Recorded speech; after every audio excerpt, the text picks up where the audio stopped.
নমস্কার বন্ধুরা, আজকে আমরা বানাচ্ছি আলু পেঁয়াজের পরোটা। পরোটা বানানোর জন্য প্রথমেই আমরা ময়দা মেখে নেব। তার জন্য ময়দা নিয়ে নিয়েছি, তার মধ্যে দেবো পরিমাণ মতো লবণ আর কিছুটা পরিমাণে সাদা তেল দিয়ে হাত দিয়ে ভালো করে চটকে চটকে আমরা আটাটা মেখে নেব। অন্যদিকে 3 থেকে 4টে পেঁয়াজ কুচিয়ে নিয়েছি 4-5টা কাঁচা লঙ্কা কুচানো আর দেবো 2টো সিদ্ধ আলু। প্রথমে আলুগুলোকে ভালো করে চটকে নেব। চটকানো হয়ে গেলে তার মধ্যে দেবো পরিমাণ মতো লবণ, দেবো চিলি ফ্লেক্স আর দেবো ভাজা মশলার গুঁড়ো দিয়ে আরও কিছুটা ভালো করে হাত দিয়ে চটকে নেব। আর হ্যাঁ বন্ধুরা, যারা আমার চ্যানেলটাকে এখনও সাবস্ক্রাইব করেননি তাদেরকে বলছি, প্লিজ আপনারা আমার চ্যানেলটাকে সাবস্ক্রাইব করে দিন। আলু মাখা হয়ে গেলে আলুটাকে আমরা গোল গোল শেপে করে নেব।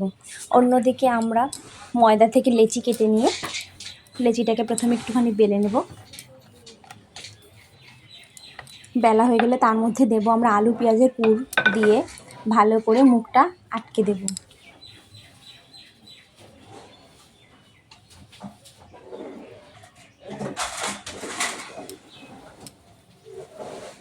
তারপরে আমরা লেচিটাকে খুব হালকা হালকা করে বেলনি দিয়ে আমরা পরোটাটা বেলে নেব।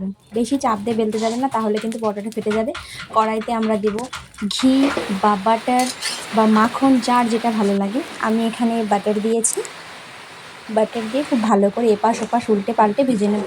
আর উপরে একটুখানি বাটার দেবো। বাটারটা মেল্ট হয়ে গেলে কিন্তু দারুণ টেস্ট হয় পরোটাটা। দেখুন, আমাদের আলু পেঁয়াজের পরোটা কিন্তু তৈরি হয়ে গেছে। আপনারা একবার বাড়িতে অবশ্যই বানিয়ে দেখবেন।